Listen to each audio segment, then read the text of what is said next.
It's amazing what you can achieve if you never give up. My saying, unmatched perspicacity and sheer indefatigability.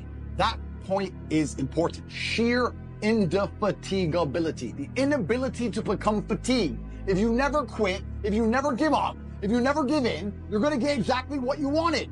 All you had to do is not be a fucking coward, and you still failed. I don't care about excuses. God doesn't care about excuses. And the winners who went through the exact same things you're going through, who didn't quit, don't care about excuses. You are either a winner who dedicates himself, never gives up, continues to learn, does everything he knows he needs to do regardless of how he feels, or you're a loser who makes excuses and you stay invisible for the rest of human time. Make a choice. You talk about your dream life. You don't even know what your dream life is. How do you expect to get to a destination when you don't know where you're going? Do you understand? I designed my dream life long ago, before I was known, before I had anything. And I worked very hard with a very concise, very detailed plan to be sure I ended up exactly where I wanted to be. And you're not going to end up where you want to be if you don't know where it is. I think that if you're a man and you're watching this and you understand how difficult it's going to be, it should excite you.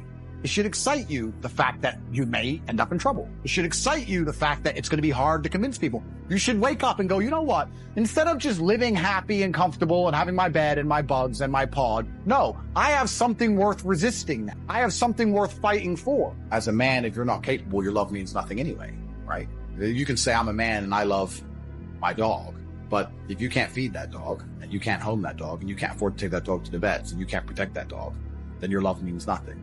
Your love as a man is directly correlated to your competence and your capabilities. Name a single attribute for masculinity which is going to come from a place other than trauma or pain. I talk about this all the time. People say, I've had a traumatic life. I say, well, then you're very, very fortunate. You had a traumatic life. Now, you may have misused that trauma. You may have misplaced it. You may have accepted the matrix telling you that you now have an excuse to fail, as opposed to using it to grow. But every single man of value went through trauma, and they went through pain. It's going to be painful to get strong, painful to get rich, painful to become important. It's going to be painful to become good with women. Your heart's going to get broken a bunch of times. You have to be prepared for the pain. You're going to have to be that guy who's been through so much shit that he can wake up and go, this ain't nothing. This ain't nothing compared to back then. This ain't nothing compared to that time. There's pain to become important, and there's pain in not being important.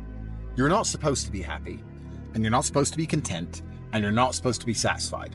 Because you're sitting there going, why am I not happy? Why am I not satisfied? Why am I so miserable? That's exactly how you're supposed to be. I don't know where anyone got this idea that life was created and God created us all and built this entire world for us to sit here and just smile all day. Like children. No, you had your happy years when you were a toddler, when you got that cardboard box to play with, and you didn't appreciate them and you wasted them, and now they're all gone. You're an adult. All your happiness is gone. You're not allowed any anymore. You are supposed to feel frustrated.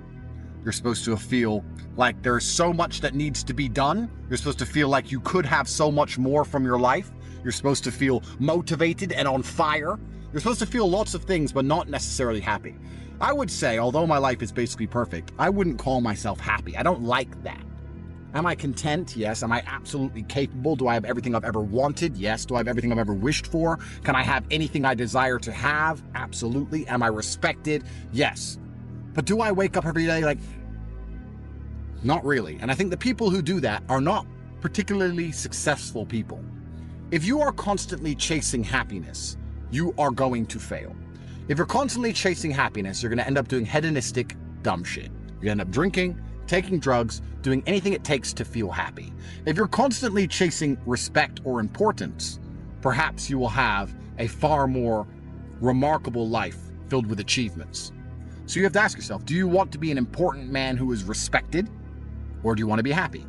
It's kind of interesting because I actually believe that respect is more important than happiness for men. And most men who are happy but not respected, it's temporary dumb shit. But men who are truly respected don't need to chase happiness because when you talk, people listen. How could you be happy as a man if when you say things, nobody listens to you? You say X and your wife ignores you, your kids ignore you, and all the men around you laugh. Are you truly happy in your heart? No, you're going to be happy when you're respected. So stop being obsessed with this idea of happiness. A lot of guys say to me, oh, I don't feel happy, I don't feel good, I don't feel well. Good. You're supposed to be depressed, you're supposed to be miserable because you're a loser. And if what will happen is, if you work really hard and dedicate yourself and become a winner, then you will be not depressed and not miserable, but you'll be extremely preoccupied and concerned with your empire. But at least your word will mean something. And never at any point are you going to laugh and giggle like a 2-year-old toddler did. And that's fine, because you're not supposed to. Because men who act that way are weird. I don't like men who are too happy. When I see a guy who's really happy, I think he is one calamity away from absolute destruction. One calamity away from being incompetent. Happiness is for girls and kids. You're a man. If you don't feel happy, good, you're not supposed to. You're supposed to feel respected. And you're going to do that via competence, masculine achievement, hard work, dedication, and becoming somebody worth respect.